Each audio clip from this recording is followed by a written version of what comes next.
So now before we start this video, I want you to remember our definition of puberty from the beginning. Puberty is the stage of life when a child's body transitions to become an adult body capable of reproduction. Now, I'm going to talk to you about the physical changes that are happening to boys during puberty, and later, Lara will talk to you about the changes that are happening to girls. Now, some of the first changes that you will notice is hair growing in new places.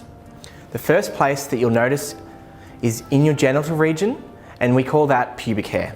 It'll also grow under your arms, and you'll grow more hair on your arms and legs as it grows thicker. And the last thing will be facial hair, which won't start until later on in puberty. Your voice may get deeper and you may experience voice cracks. Your voice will not get deeper overnight, but it still may happen very quickly. This normally only happens to boys, as our voice tends to get deeper much faster than a girl's does. And pimples. This happens because of oilier skin. Your face is covered in tiny little pores, and you can know what a pore is if you easily look at your hand and see all those tiny little bumps. All of those tiny little holes are pores that are on your skin. You've got those all over your body and especially on your face. Now, some of the other changes that happens throughout puberty, these will often happen more as you begin to grow up. You might start to experience growth spurts, and you may grow as much as 10 centimeters in 1 year. Your broadening of shoulders and chest. This is something unique that our testosterone does to us. Our shoulders get more broad and our chest grows larger. Body odor and new hygiene. You might start to notice that after a long day of playing sport, you might smell more than you used to. This is completely normal, and actually it happens to everyone. It's one of our body's ways of telling us that we're going through puberty. Because we start to sweat more and smell stronger than before, it's also time to start taking more notice of your personal hygiene. If you're not already, it's time to start having a shower every day, because if you don't, that smell will begin to linger on you. It's especially important to use soap as well. Just like when you're washing the dishes, if you don't use the soap, all the food and grime stays on the plates. It's the same with our bodies. When we use soap, all of the smell and grime gets washed off us and doesn't stick around. If you only use water, most of the dirt and smell will stay on you. The most important parts of your body to keep clean are under your arms, in between your legs, your genitals and your torso. These are the places where the smell grows the most, so they are also the places that you need to keep the most clean. You will also start to notice that if you don't wash your hair for a few days, it might start to smell and it might start to look or feel greasy. This is because of the oil that is covering our skin and that our body is making. And the last thing is deodorant. If some of you notice that you start to sweat more, and you can use a deodorant or antiperspirant to help stop that smell and also slow down the sweat. It's especially important to use these before and after sport, which is one of the things that make our body the most sweaty and also smell the most. Facial hair and shaving. Now, this will happen for most of us later on in puberty, and you don't have to worry because you won't just wake up one morning with a whole beard all over your face. It's not something that most of you will have to worry about until later on. Another thing that happens is your reproductive organs grow larger. Your penis and your testicles grow larger.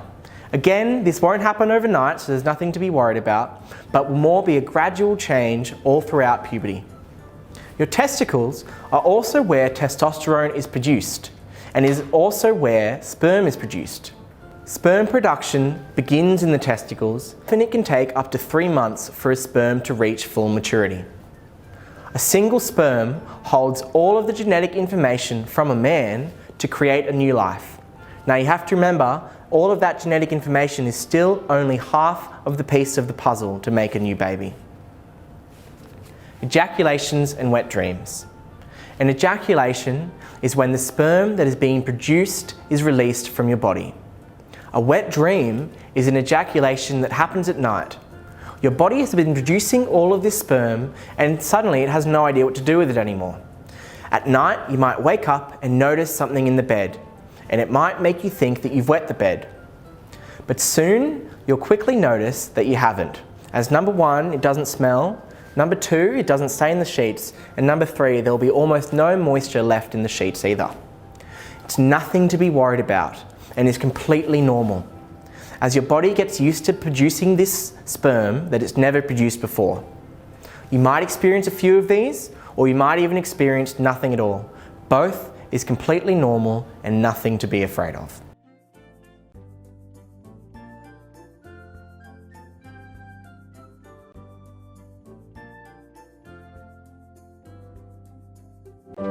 Okay, so what's going on in girl world? Girls are going through many of the same changes that boys are. Their body shape is changing, their skin and hair is becoming more oily, and they are growing body hair in new places, just like boys do, in their underarms and in their genital area.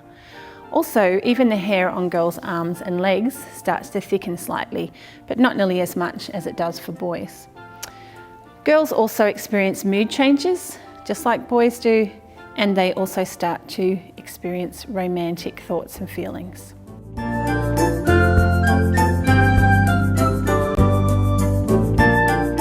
But some of the changes that take place for girls are obviously quite different.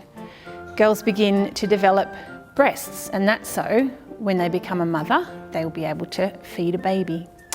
Their hips also widen, and again, this is to do with being able to carry a baby. When you have a baby within you, the broad hips and that whole pelvic area acts like a safe little basket and a support for that baby within the girl's body.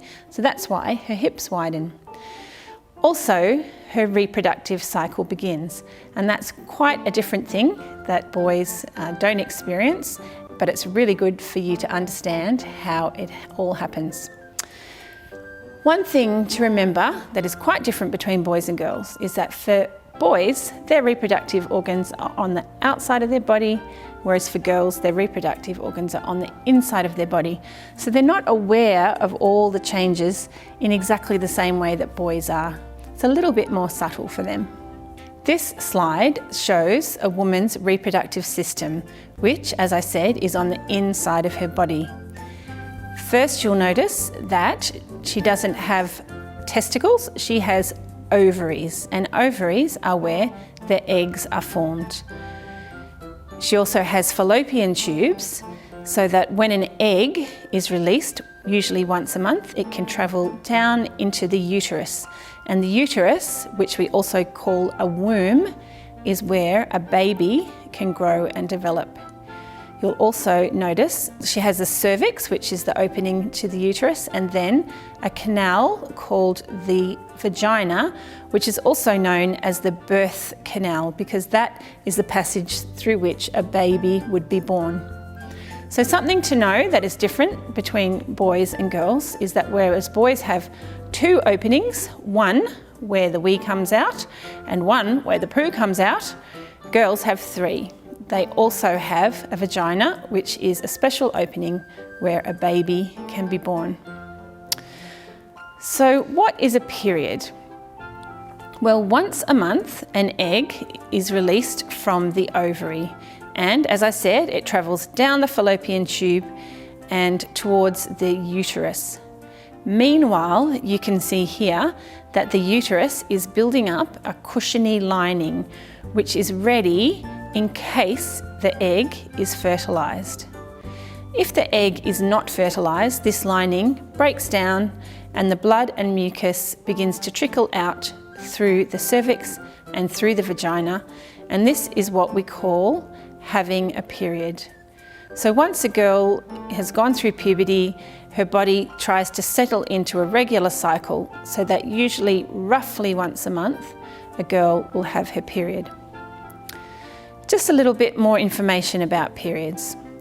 Girls start to get their period, as I said, roughly every 28 to 30 days. The period usually lasts for about 3 to 5 days. Overall, not a lot of blood is lost, but it's a very significant thing that is happening to a girl.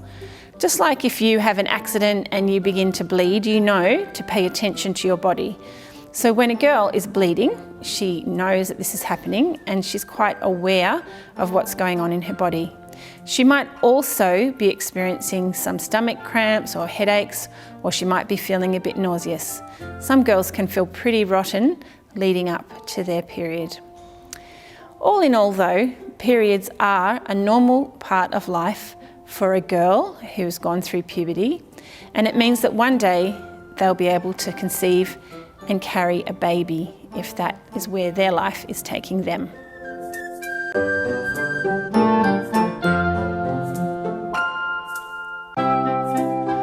So we've been learning about sperm and eggs. And sperm and eggs are what carry our DNA. You might have seen some detective shows where they talk about DNA being in your skin cells, in your hair cells, in your blood cells. Well, when you began, a sperm from your dad and an egg from your mum combined to create you. And that sperm had genetic information from your dad's family, and the egg had genetic information from your mum's family. And that genetic information combined in a totally unique, unrepeatable combination to create you. So you have your own unique DNA. Nobody who's ever lived on this planet has ever had your specific DNA code, and nobody in the future will ever have it. You are a one-off, unique, unrepeatable miracle. And the amazing thing about DNA is that it's in every single cell of your body. So when you were a one-celled being, when that sperm and that egg combined and you were one cell, you had this amazingly powerful code that's like an amazing computer program written into you as one cell. And all you needed from there, nothing else had to be added for you to become you apart from time and nutrients. So you began as one cell and your body started to replicate its cells, and that DNA tells your body to keep growing into you. How amazing is it to think that there's not one cell in your body now that was there when you were a baby. Every cell in your body is new, and still your body knows how to keep growing into you. It's good to remember that, because sometimes as we grow older, we can feel under pressure to be like this person or like that person. But just remember, you are the only person who can become the very best you. My job in life is to become the Lara-est Lara that I can be. So we just want to be fully who we are meant to be, an unrepeatable, wonderful gift to the world. It's also good to remember that when you grow up and you become a parent, you're going to hand on your family's DNA to your children, and your partner's family's DNA will also be handed on to your children in, again, another unique series of combinations. So when you become a parent, in a way you're joining your family with your partner's family. And that's why cultures since the beginning of time have always taken pretty seriously the whole idea of becoming a parent.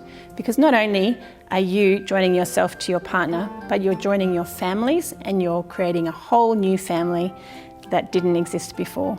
It's a pretty amazing thing.